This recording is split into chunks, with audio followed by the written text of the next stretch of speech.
Good morning. Good morning. How are you? Oh, good. Great to see you. Great to hear from you.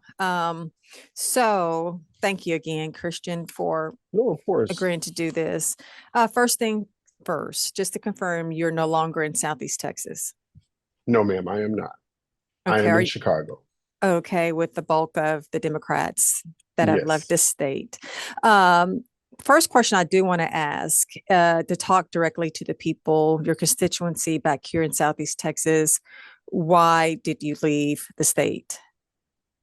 I left the state because what they're doing right now is unethical and it's immoral. And for everyone who remembers what happened when we were redistricted and how it slowly brought us down, how could I stay and vote for something like that to happen across the entire state? We need to have fair districts. We need to have coalition districts like we used to have. We need to have minority opportunity districts like we used to have. I left this state because morally and ethically, this is so egregious and so wrong what we're doing. And it is going to tear this state up. And I cannot stand by while we just let anything happen. It's not right. And we know it's not right because we've been on the receiving end of that when we had a mid-districting redistricting in 2003. And that person went to jail because it was illegal how he did it. Tom DeLay is in jail because of, or went to jail, excuse me, for that. We cannot forget that we may think these are other districts, but our district too, when you move one person out of a congressional district, you move other people's congressional districts. And we still don't have equal representation like we used to way back in the day. So, what is your response to Governor Abbott saying that he will vacate the seats? My response to him is come and take it.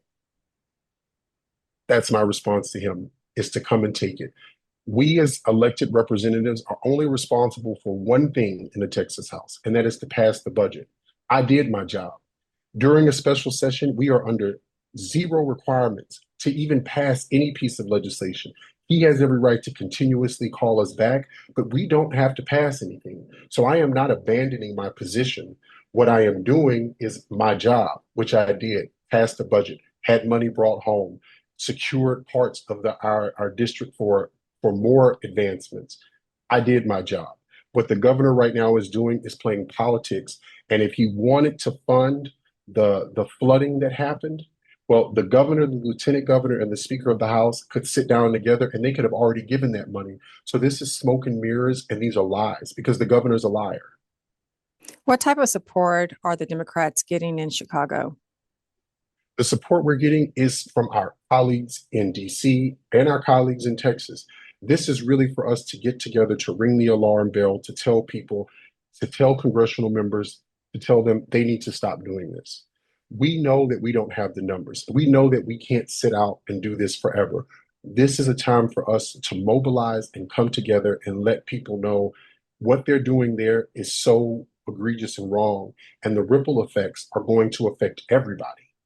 And the kind of help we're getting is the kind of help that I've been getting from the district is moral support. You're doing the right thing. Continuously do what you're doing. We're behind you. Thank you so much. And that's the support that we're getting. Now, of course, we are getting help when it comes to getting into certain places, meeting with governors. People have given donations for us to fight, but not for us to stay out. That is what we've been getting. But other than that, it is purely solidarity, knowing that we're doing and standing up for the right thing. How long do you think the Dems can hold out before coming back? Well, right now, the goal is to hold out for the last 2 weeks of this special session to see if we can keep enough of our colleagues out so that we can end this special session. And I know some people say, well, the governor can just call us back. Well, in that same time frame, other states may have decided to do something else that will counterbalance this and hopefully stop that.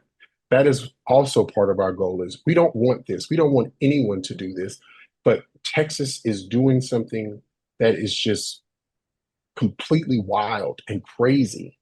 And we're doing it all within less than 2 weeks. And but we haven't done the flood help and resources that the governor said we were going to do first. That hasn't even made it out of committee yet. But somehow we have drawn a statewide map, had 4 hearings, one of which only had a map for people to see, and all of a sudden it's on the floor. I don't think that the flood was as important to the governor as he's been lying to people, telling them that it was. Blue state governors are threatening their own redistricting maps. Critics would say, do two wrongs make a right? What are your thoughts on that? I will say this: if someone is acting egregious and unlawfully, what is it that we're supposed to do in this effort to just say, well, they're doing something illegal and wrong, so we shouldn't do anything wrong and just let them have their way and see what happens? I'm not advocating for anyone to change any of their redistricting.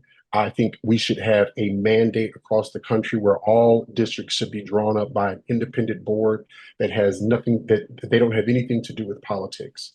But where we are right now is the governor is playing with fire.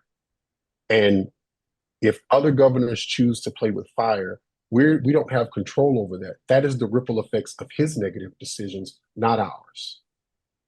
All righty. Thank you, Manuel. And thank Thank you for you. making yourself accessible to us. And Absolutely. please keep us up to date. Absolutely. Anytime. Okay. Take care. Bye, you too. Bye Thank you. bye.